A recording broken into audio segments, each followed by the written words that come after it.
성경 말씀 말라기 4장 4절에서 6절입니다. 짧으니까 우리 같이 한 목소리를 읽겠습니다. 시작. 너희는 내가 호렙에서 온 이스라엘을 위하여 내 종 모세에게 명령한 법, 곧 율례와 법도를 기억하라.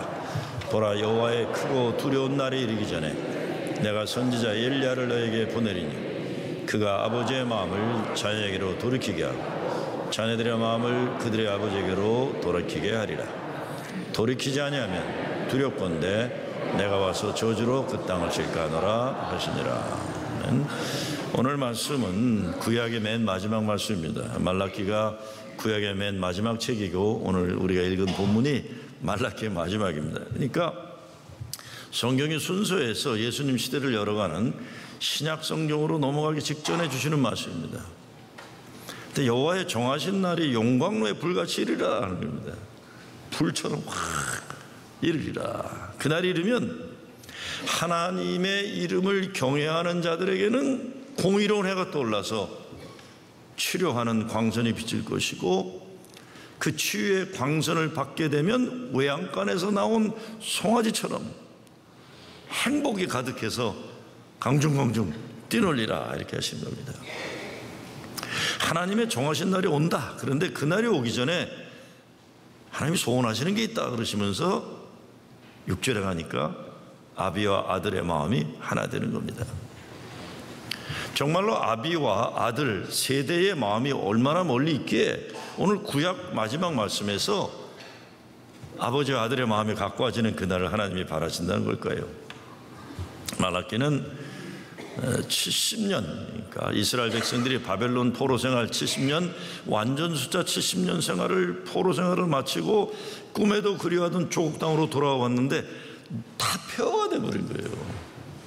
다 무너져 버린 역사의 현실에서 이제 절망에 빠져 있는 그때에 소망의 말씀을 주고 있는 날입니다. 앞에 놓인 무너진 현실이 크다 보니까 희망이 없어요. 희망이 없다 보니까 새로운 역사를 만들어가고자 에너지가 다 고갈된 상태예요.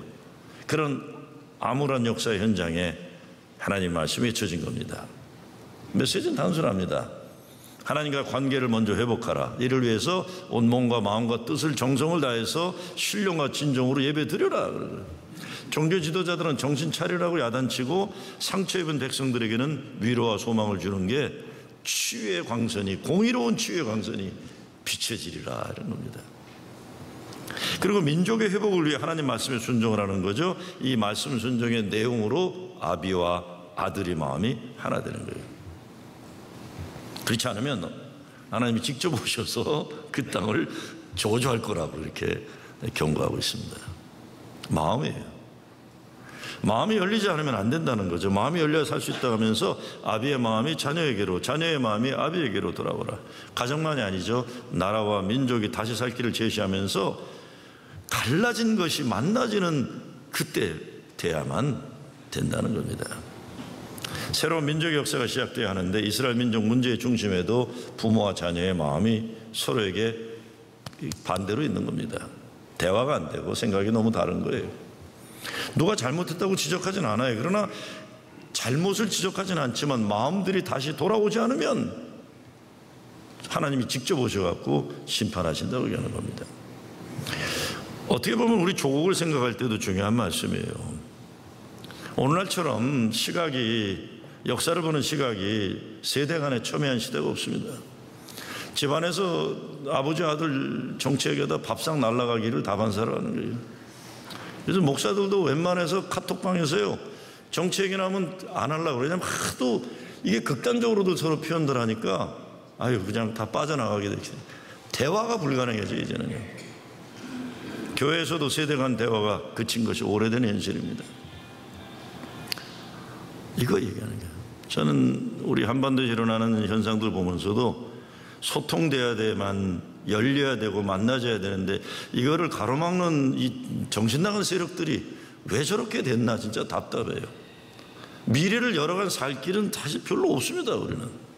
근데 이거를 그냥 생각 없이 역사의식 없이 누구를 위해서 그러는지 그냥 불신과 미움과 정죄 속에서 역사에 걸림돌되고 짱돌되고 있는 이런 불행한 현실들, 이게 나중에 어떻게 정죄받을는지 모르겠어요. 심판받으리라 얘기하시는 거예요. 나가서 요즘 이 문제가 우리는 이민교회가 풀어야 할 가장 중요한 관제라고 생각합니다. 부모와 자녀가 같이 신앙생활하는 거예요. 우리 교회는 오래전에 우리 교인들 자녀들이 주축이 되었던 영어 목회가 갈라졌더라고요. 좋게 보는 분들은 잘해서 독립시켰다. 근데 결과적으로 보면 별로 관계가 좋게 안 돼버렸어요. 상처가 있고, 그 이후에 우리 교회 영어 목회 회복이 잘 되지 않았고, 그렇다면 독립해 나간 우리 자녀들이 있는 그 교회라도 잘 되는데 그 교회는 지금 또 어려운 지경에 이르게 됐고, 마음을 서로에게로 돌이키라 오늘 성경은 말씀하고 있습니다. 대부분의 이민교회들이 같은 문제를 가지고 있지만 언어로 이상가족이 되었어요. 우리 다요. 언어 장벽이 이상가족입니다. 서로 예배드리는 게 거의 없어요. 청년들도 같은 날에 또래인데도 한어 예배 따로 있고 영어 예배 따로 있어요. 근데 이건 우리들의 문제만 아니에요. 더 큰 그림을 보게 되면 미국에 있는 교회들이요, 잘 보세요. 미국에 있는 그 많은 교회들이 주중에는 같이 여러 인종이 학교 다니잖아요. 주중에는 여러 인종과 민족이 같이 일하잖아요. 주일날만 되면 완전히 인종과 민족과 언어로 쫙 갈라져 갖고 주일날 아침만큼 언어와 인종차별이 심한 데는 없다고 표현하게 되는 겁니다. 물론 선교적이라는 이름 아래 자기 문화와 언어가 익숙한 걸 한다고 그렇지만, 좋은 뜻으로 그런지 모르지만 결과는 딴 게 아닙니다. 세상보다도 더 세그리게이트 되어 있는, 더 분열되어 있고 갈라져 있는 현실이 미국의 교회 현실이에요. 저는 미국 전체를 제가 고민할 건 없지만 저희 가정도 그렇고 우리 교회만 생각해 봐도 부모와 자녀가 예배 같이 드리지 못하는 거는 이민 와 있는 한인교회만 있는 현상입니다. 미국 교회들도요, 중고등부 고등부 다 같이 예배 드려요. 그리고 수요일날 중고등부 프로그램하고 토요일날 고등부 프로그램이에요. 웬만한 작은 교회들은 초등학교 애들도 주일학교도 같이 예배 드리고 나가요. 이상하게 한인교회들만 나이별로 언어별로 완전히 각각 자기 방에서 따로 교회라는 덩어리 속에 있는 거지만 만남이 없는 신앙생활을 하고 있습니다. 중요한 문제입니다. 이 문제 해결해야 됩니다. 쉽게 풀릴 문제는 아니에요. 쉽게 풀릴 문제는 아닙니다. 심각성은 가지고 있어야 돼요. 도대체 뭐 하느라고 우리가 이민 와가지고 예수 믿는다고 이렇게 중요하게 70년대 교회들을 세워놓고는 영적으로는 이상가족 돼가지고 이거에 대한 해결책을 내놓지 못한다 그러면 이건 심각한 문제입니다. 지난주 영국에서 해리 왕자하고 미국 흑인 엄마와 백인 아버지 사이에 태어난 혼혈아이면서 또 이혼까지 한 경험이 있는 메건 마클의 결혼식이 있었어요.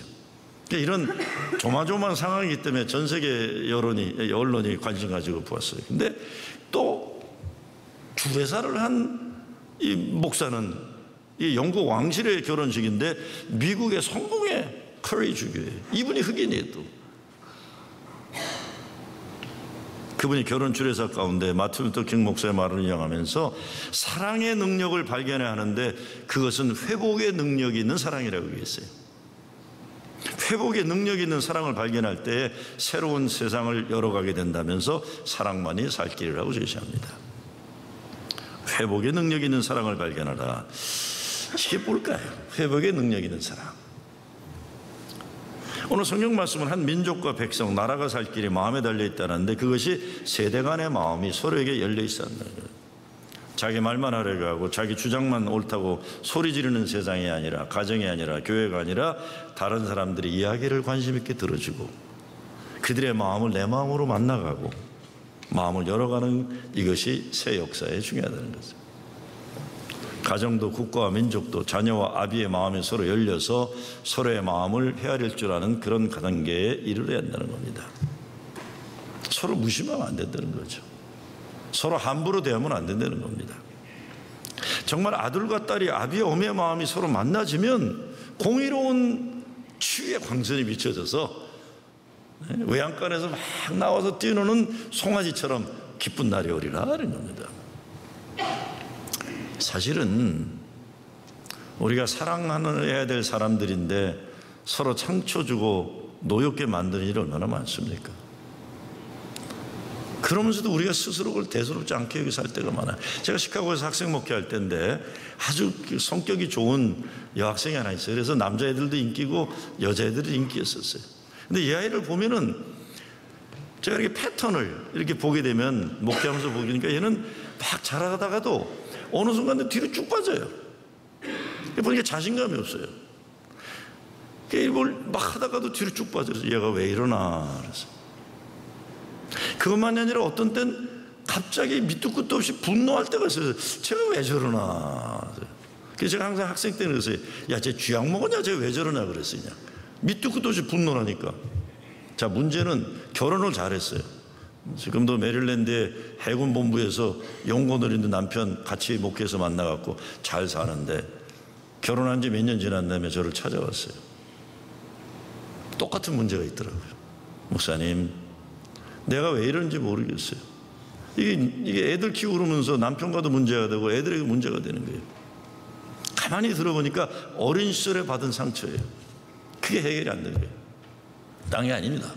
대학생 때인데 엄마 아빠가 얘기하다가 자기 태어난 출생의 비밀을 알게 된 거예요. 그 출생의 비밀이 뭐냐면 엄마 아빠가 아들을 원했는데 이 딸이 나온 거예요. 무슨 말인지 알겠죠? 그러니까 딸이 나오자마자 아빠가 나가서 담배 피우고 있는 거예요. 엄마는 산파가 딸이라고 하니까 안아보지도 않고 발로 밀어버렸대요. 그 얘기를 해준 거예요, 딸한테. 근데 문제는 그 얘기를 해주면서 미안하단 말을 하는 거예요. 하지를 않은 거예요, 엄마 아빠가. 근데 얘는 그게 자화상의 충격이 왔고 자존감의 상처가 왔고, 근데 그것만이 아니라 어찌 엄마 아빠는 미안하단 말을 안 했냐 이거예요. 근데 이거가 해결이 안 된 거예요. 근데 그걸 그렇게 엄마 아빠한테 따질 생각을 또 못한 거예요. 그까지 갖고 따진다. 근데 제가 야, 너 이거 안 된다. 내 엄마 아빠한테 가서 아무리 늙었어도 한바탕 하고 용서받아내라. 그래서 용서받아내고 막걸리 한 잔 놓고 같이 마음을 풀어라. 그 아버지가 장로님이세요. 참 좋은 분이세요. 내가 알아요. 딸 사랑하는 분이세요. 엄마도 좋은 분이고 뭐 공부도 잘 시키고. 그런데 작은 거 같지만 야, 시간이 지났어도 딸 I'm sorry 이 말을 안 한 거예요. 얘는 그게 출생의 비밀 때문에 충격을 받고 상처가 됐고 결혼해서 지가 엄마가 됐는데도 그 문제를 못 푼 거예요. 다행히 가서 결국은 엄마 아빠한테 엄마 아빠가 진짜 사과하고 그래서 풀렸죠. 그런데 많은 사람들이 훗날에도 그 문제를 돌아가서 풀지 못하는 경우가 얼마나 많은지 몰라요. 제가 오래전에는 40 중반인데 이 앵거 매니지를 못하는 남자 집사 하나 때문에 그랬어요. 네 지금이라도 네 아빠 엄마 가서 한바탕 하고 사과 받아내라 그랬더니 울어요. 왜 우냐? 돌아가셨어요. 그래서 야, 그러면 무덤에 가서라도 한바탕 하고 사과하고 와라 그랬더니 엉엉 울다고요. 나이가 40 중반이라도 어린 시절부터 지 아빠 엄마한테 받은 상처를 해결을 못한 거예요. 근데 그렇잖아요. 상처 준 사람은 대수롭지 않게 생각하잖아요. 상처 받은 사람은 그것 때문에 괴로워하고 아파하는 거예요. 과거에 있던 어떤 거라도 그것 때문에 나의 오늘을 아프게 하고 내일을 향해 한 발짝도 나가지 못하는 우리들의 깊은 상처와 감옥이 있습니다. 스마일리 블랜턴이라는 정신과 의사가 쓴 책이 있는데 책 제목이 Faith is the answer. 믿음이 답이라는 책이에요. 이 책을 읽어보게 되면 하나님과의 관계가 우리가 어렸을 때 부모와의 관계와 밀접한 관계가 있다는 거예요. 늦게라도 회복되어야 신앙생활이 제대로 될 수 있다는 거예요. 아들에게 있어서 아버지가 자기를 어떻게 보는지 그것이 자기를 보는 거울이라고 하는 거예요. 딸에게 있어서 엄마가 딸을 어떻게 보는지 그게 자기를 보는 거울이라는 겁니다. 그러니까 부모의 눈과 마음이 그 아이들의 자화상을 그려주는 거예요. 말 한마디도 눈빛 하나도 몸짓 그 어느 것도 서로에게 상처를 주는 분하게 하고 노엽게 하는 일이 없어야 하는 거예요. 그게 큰 상처를 줍니다. 목회하다 보면요, 문제 없는 가정이 없어요. 그런데 참 가슴 아픈 게 가장 행복해야 될 30대 부부들 40대 부부들 가운데 서로 상처 주는 일이 많아요. 근데 그렇잖아요. 30대 40대 서로 상처도 좀 그래요. 지들이 좋아서 했으니까 뭐 살거나 말거나 뭐 그렇잖아요. 좋아서 한 거 아니에요.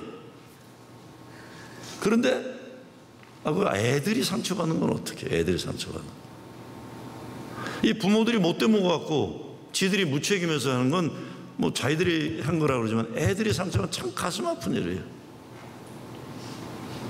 가끔 사람들이 찾아서 마음 이야기를 합니다. 마음이 뭐 아프다 그래요. 외롭다 그래요. 그럼 제가 그래요. 그런 거 좀 보여달라고 그래요. 도대체 그 마음이 어디 있냐고. 아니 목사님 그 마음을 어떻게 보여줍니까? 아니 보여주지 못하는 걸 가지고 사내 중래하고 난리시냐고 그래요. 마음은요, 어떤 그릇에 담아내냐에 따라 달려있는 거예요. 그러니까 마음은 다시 담아낼 수가 있어요. 회복하는 사랑이 있으면. 근데 회복하기 위해서 우선적으로 예수 그리스도의 마음을 내 마음에 담아야 돼요. 이게 중심이 안 되니까 이 노력도 없이 예수 그리스도 은혜 가운데 내 마음을 내어놓지 않고서 내 생각과 노력으로 해결하고 하면 되지 않는 겁니다. 오늘 말라기 선지자가 이스라엘 백성들에게 외치고 있는 게 이거예요. 말씀 붙잡아라. 때로 부부들도요, 제가 목회해보면서 보니까 같이 살라고 말 못할 때가 있더라고요. 아유, 내가 아무리 목사여도 니네 같이 살라고 말 못할 때 있어요. 왜? 누구 둘 중에 하나는 망가지게 생겼어요. 같이 있으면. 아니면 둘 다 망가지던가요. 저는 정말 목회하면서 젊은 부부 이혼하는 거 도와준 적이 있어요. 아주 멀쩡한 겉으로 보기엔 젊은 남자였는데 부인을 상습적으로 폭행하는 거예요. 내가 그걸 어떻게 알았냐? 예쁜 딸아이가 하나 있는데 1살 때 교회를 나오기 시작하는데 참 예쁜 애인데 저희 집사람이 한번 그래요. 여보, 왜 쟤는 반응을 안 할까? 그래요. 뭐 재미나면 까르르 웃어야 되고 뭐 뺏기면 울어야 되잖아요. 얘는 울지도 않고 웃지도 않는 거예요. 그게 진짜 반응이 없더라고요. 결국 알아보니까 교회 와서는 아주 뭐 진짜 믿음 좋은 거 못하는 남자놈인데 이게 부인을 상습적으로 패는 거예요. 어린 부인을. 결국은 그 부인의 부모가 저한테 진짜 눈물로 호소를 해서 제가 교회 덩치 제일 큰 깡패 출신 부목 데리고 가서 결국은 데리고 나왔어요.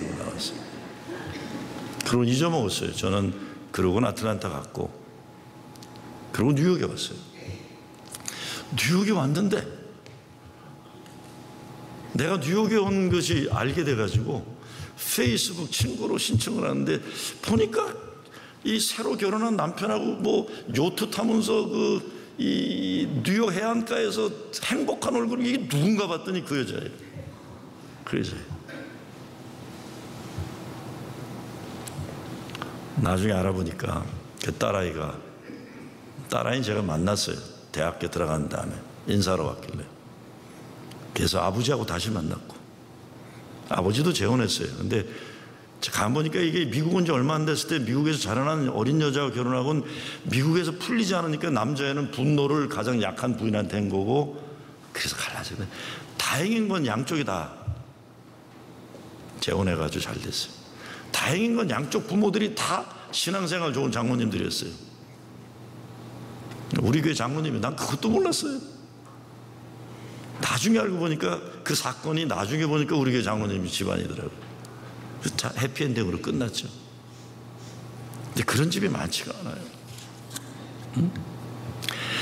그렇게 될 필요가 없는데도 우리가요, 그렇게 될 필요 없는데도 막다른 길에서 정말 끌어주고 붙잡아줘야 할 사람들이, 사랑해야 될 사람들이 서로를 절벽으로 밀어내는 일이 얼마나 많아요. 그렇죠?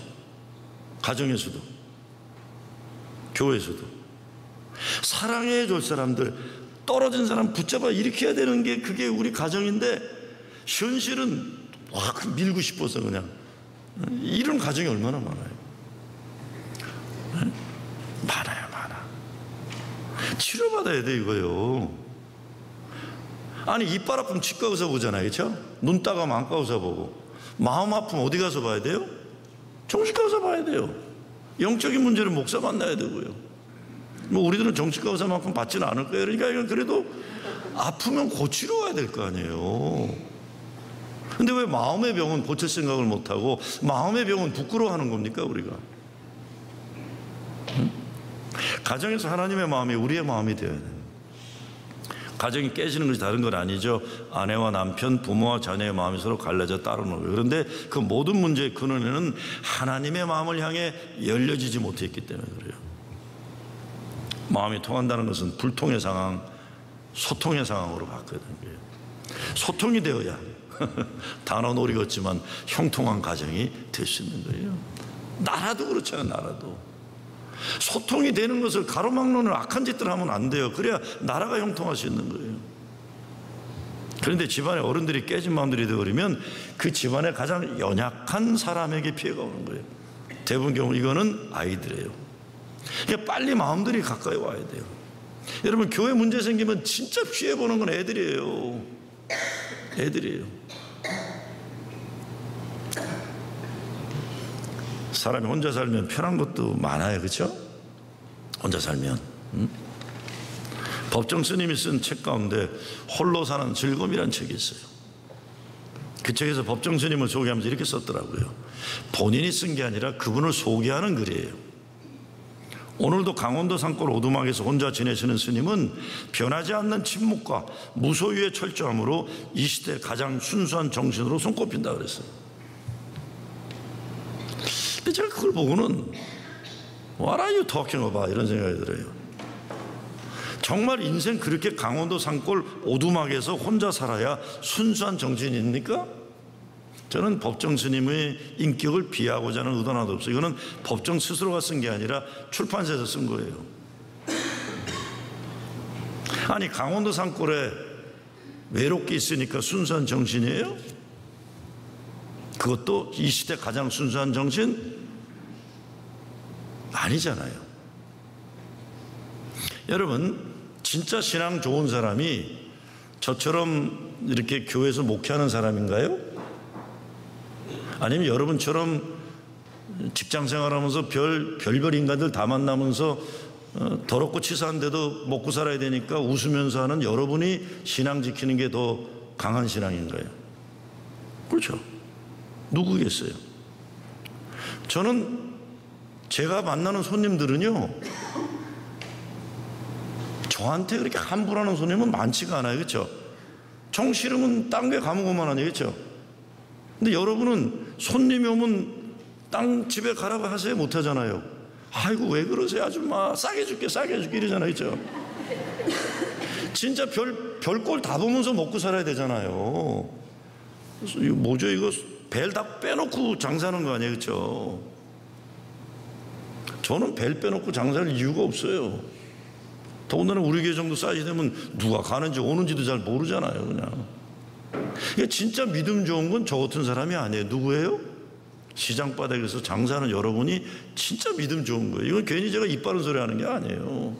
어려움을 이겨내고 먹고 살아야 되잖아요. 신앙 지키고. 그러니까 저는 이렇게 무슨 강원도 산골 해가지고 스님이 목탁 두드리는 게 이게 순수한 시대 정신이다, 말도 안 되는 소리예요. 말도 안 되는 소리요. 진짜 신수한 시대 정신은 복잡한 삶의 현장에서 예수님이 말씀이 육신되어 이 땅에 오신 것처럼 하나님이 이 육신 속으로 들어오는 역사 속에 있는 거예요. 거기에 진짜 순수한 시대 정신이 가능한 거예요. 지지고 볶는 것 같지만 가정의 의무를 다하고 성도의 도리를 다하고 거기에 하나님이 주시는 은혜가 있고 즐거움이 있는 거죠. 하나님의 축복이라는 거예요. 세상 속에서 천국을 만들어가며 사는 겁니다.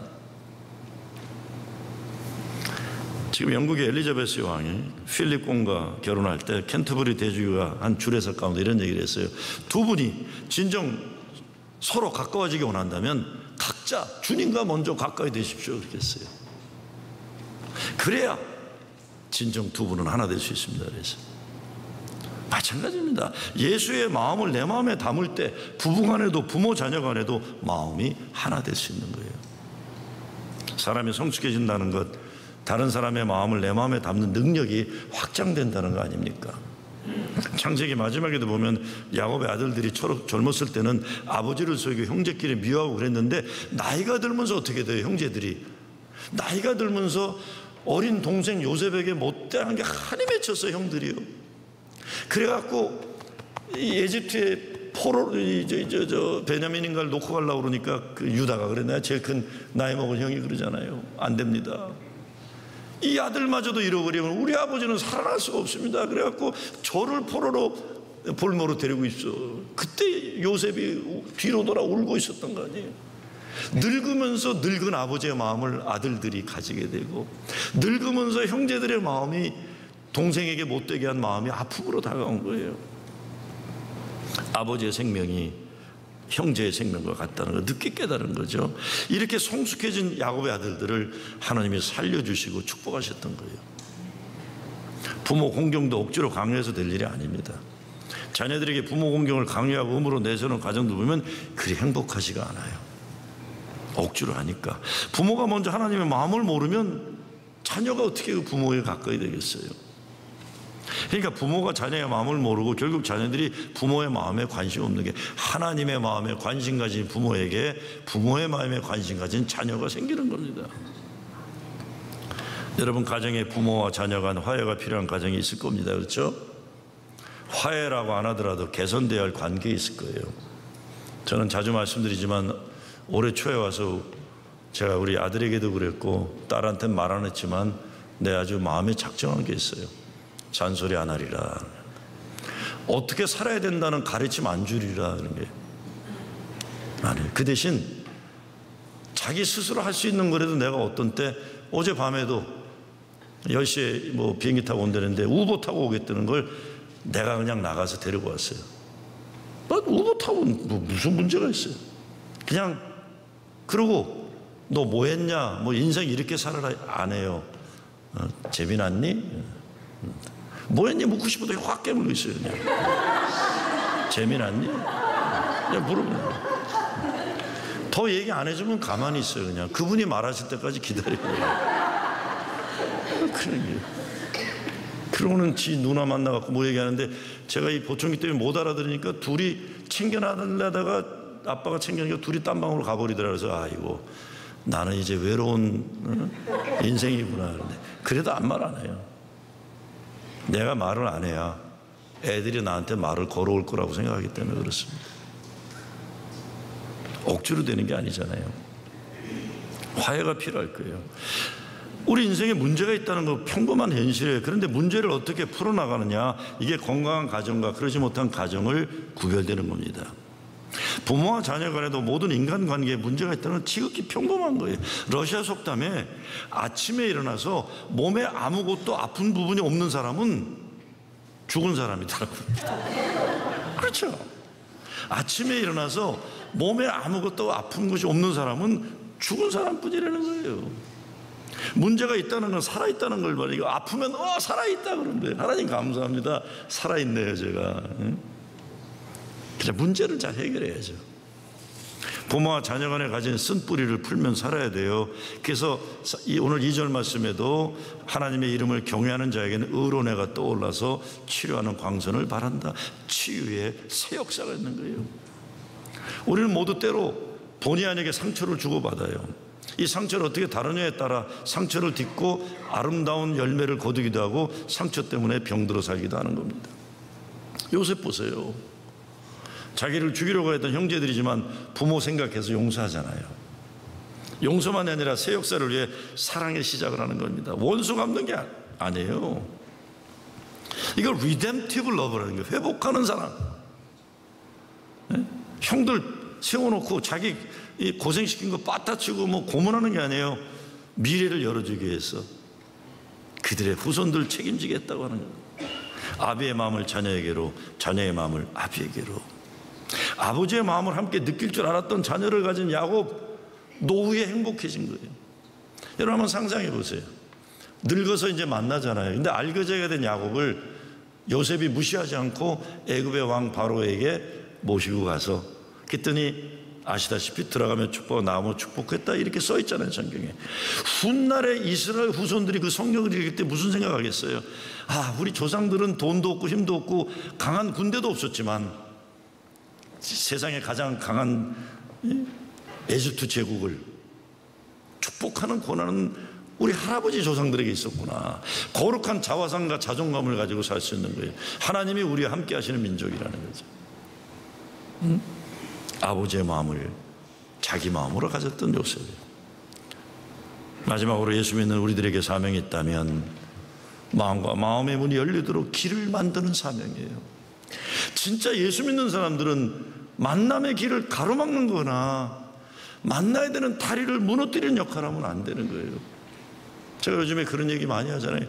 왜 예수쟁이들이 이렇게 못돼 먹게 돼버렸나? 언제부터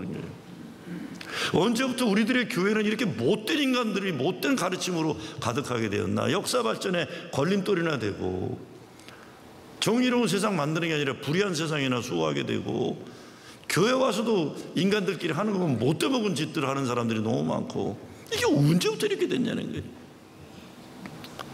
이거 바꿔야 돼요, 빨리요.